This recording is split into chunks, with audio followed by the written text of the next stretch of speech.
Alright, so today I'm building a high-rise skyscraper. It should have like a combination of a neoclassical and modern architecture. I feel like that's pretty cool. Um, but I'm not too sure where it's gonna go, so let's just see. I also want it to be somewhat optimized, which means less part count, obviously. So I probably won't be adding an interior or too much detail, but we'll see how it goes.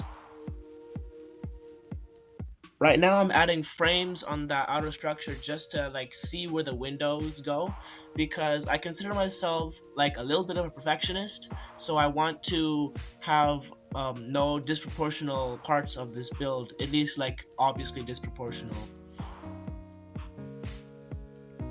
I feel like it's important not to care too much about slight mistakes, but in general I still want it to look realistic to like what architecture looks like in real life, which is kind of like a perfectionist type of style.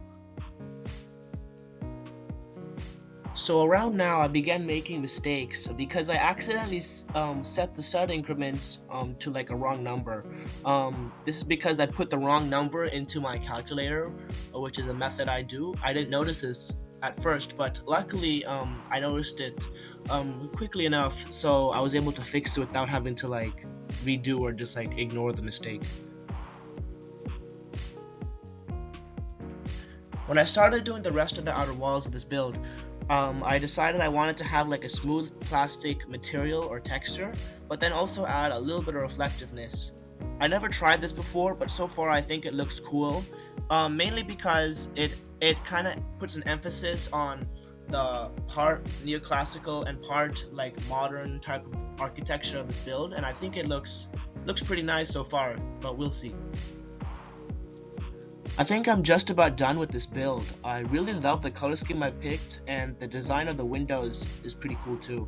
I feel like I can still improve on the area by the front entrance, and I might add more details to the roof a little bit later.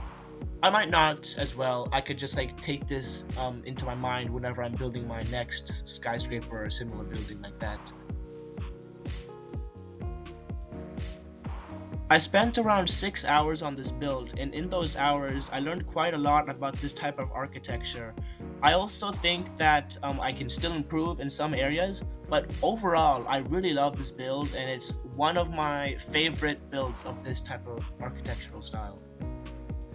Today, I feel like I've met my goal because the part count is only a little over 600, which is pretty reasonable for such a large building, and it also looks pretty nice. There are, like I said previously, there are places to improve, but overall, the average player should not care that much about like a slightly disproportional window frame or something like that, right? Um, Thank you for watching, guys. Maybe subscribe, comment, something like that, just to let me know if you like this. I'm not sure if I'll make more videos similar to this, but if anyone in the comments says that they like it, well, maybe I will.